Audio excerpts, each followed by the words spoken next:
had 3 people sign up for public comment. I assume Fred Rader and Jason Roberts, you've made your comments. Thank you very much.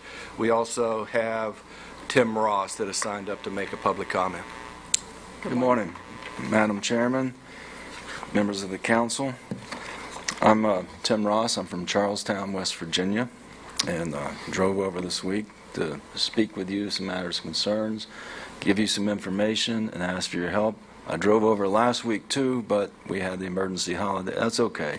You know, I found out at the Clarksburg. I got almost halfway there too, so I got to Clarksburg, and I said, well, the room's paid for. Might as well keep on going, you know. Anyhow, as I said, I'm here today to give you some information and ask for your help about what's going on with the development over in Charlestown. And I think it's very appropriate hearing what today and what the senator is speaking about, because just a little over a year ago that the words are spoken in this office that Madam Chairman, the West Virginia Development Office has received and approved an application from the Jefferson County Development Authority for infrastructure for $4.52 million. The terms are in the back of your packet. These rates that were not stated publicly here were for less than 1%, actually for 0%. The richest county in the state got over $13 million at 0% for economic development. That includes sewer for Ranson. After the approval, there were 7 members of this board that expressed their enthusiasm for the entire project. It wasn't only for Rockwool, which is a Danish company, but that there were hundreds of acres that were primed for development in Jefferson County. So next few minutes, I'm going to give you an update on how things are going with the West Virginia Development Office's plan for Jefferson County, and in a nutshell, it's not good. With the release of thousands of documents from a FOIA of Ransom, West Virginia, hundreds of people have been reading thousands of email, and I'd like to share some of what's been learned from them and other documents as well. First of all, let it be clear that this development was not the idea of the citizens of Jefferson County. There was confusion as to just whose idea this was. The city manager of Ransom makes it clear in an email to the city attorney in late November of 2017. He says, "Good morning, Tim." Not me, it's the attorney. "Hope you had a nice holiday. I know what the development office is doing here on the email below. They are trying to get an option on the Jefferson Orchard property for its investment. However, will you please make it clear to Sammy G. that we are simply the administrator of this sewer project. The development office promised free sewer, has chosen the IJDC as its funding mechanism.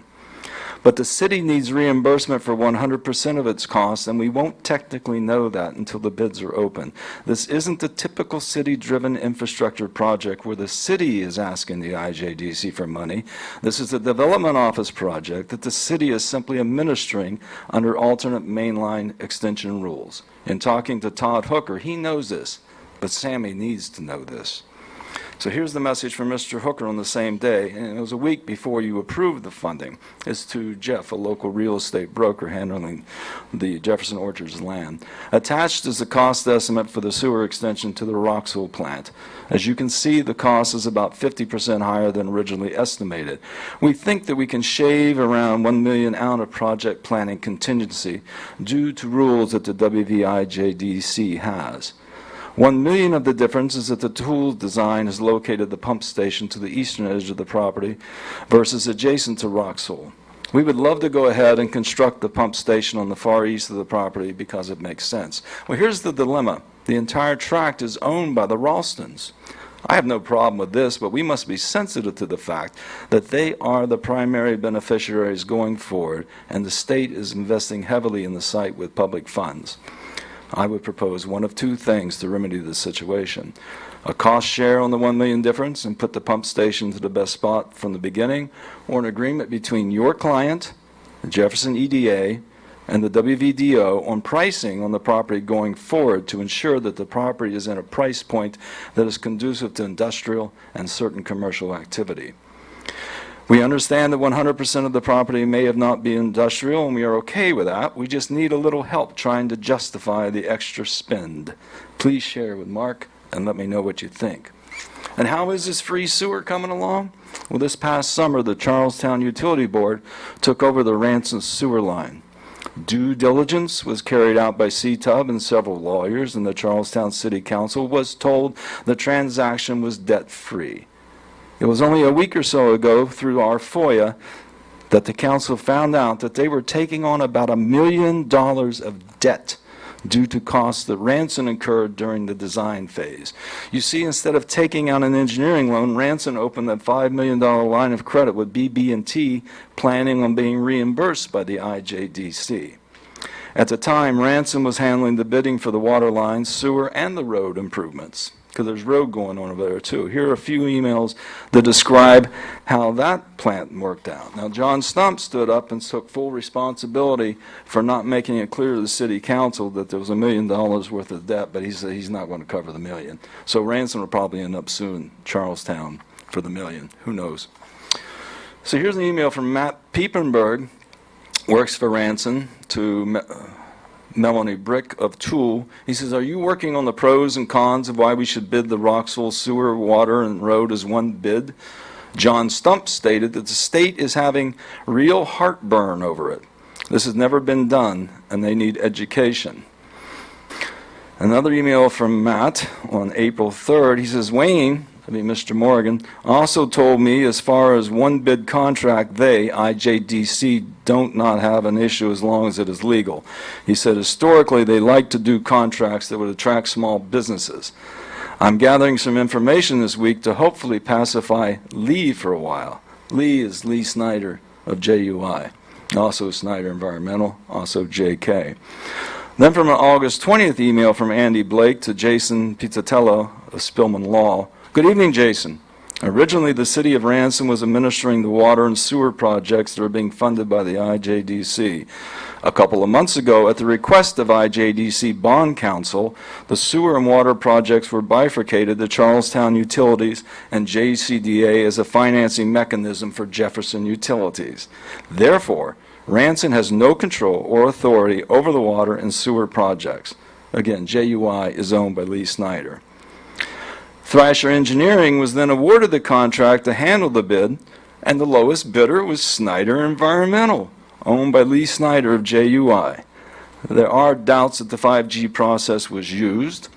The local grassroots organization, Jefferson County Vision, has requested information from the JCDA, and they've promised a response by Friday. Here's one of my favorite emails. This is from Peter Regenberg, Rockwell Vice President, to Todd Hooker, December 5th of last year, 2 days before you approved the financing.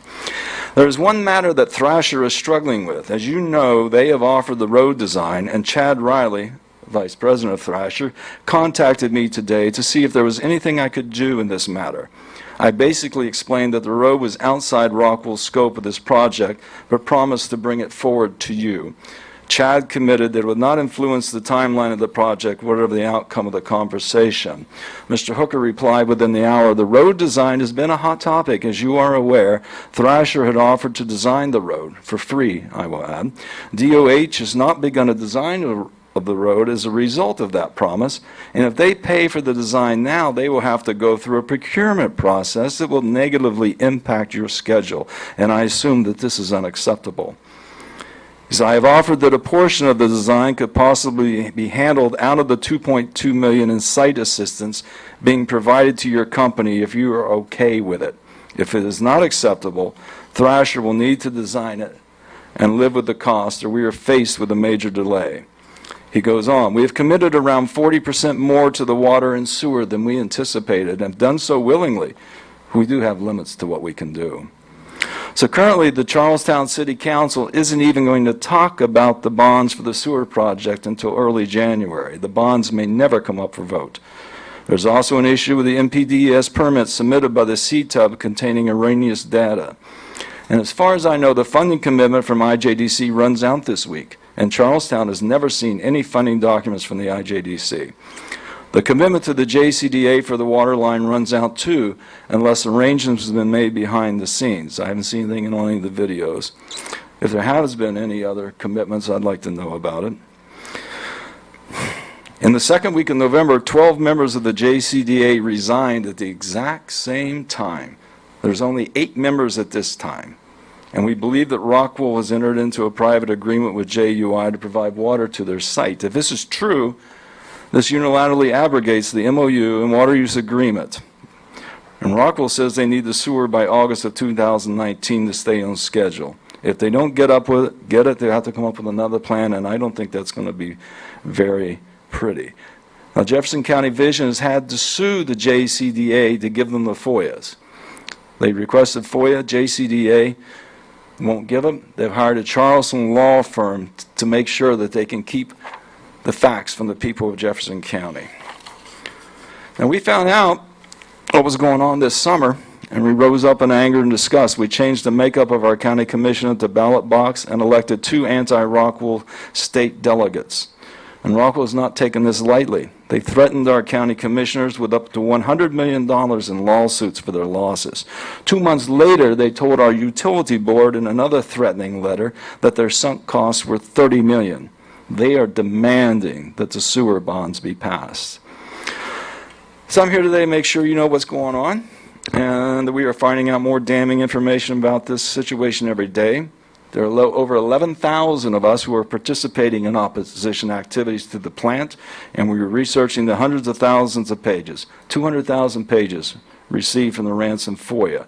We'd have even more to read if the Department of Commerce and DEP would answer our FOIA requests responsibly, and I hope you would go back to your agencies and say, get off the dime and get this done. We aren't the only ones doing research. We know that even HUD is concerned about the possibility that funds provided for flood relief have been diverted for infrastructure projects. And the oversight and approval process has been horrendous. While the air permit application created by the engineer at ERM was seriously flawed, the evaluation performed by the DEP was even worse. I have 30 years with the National Weather Service. I know good science, I know bad science, I know good data, and I know bad data. The DEP ignored the concerns of the EPA and approved the permit within days of receiving the EPA's concerns. Secretary Caperton said that the air quality evaluation was based upon all available data. 2/3 of the monitoring sites that the DEP said were used in the evaluation, they don't even exist. The data wasn't available, it was imaginary. The PSC, among other areas, said it was okay for a public utility to not provide water to any customers on the Jefferson Orchards property except for Rockwell. JUI has exceeded the limit that the PSC gave him that he could spend on this. And I found out last night that Rockwell, again, is in violation. Hopefully the DEP will check in that. Now, Mr. Hooker wrote in his email that there were limits to what he could do. Here's something that you all can do. The development office should start working with Rockwell and come up with an exit plan.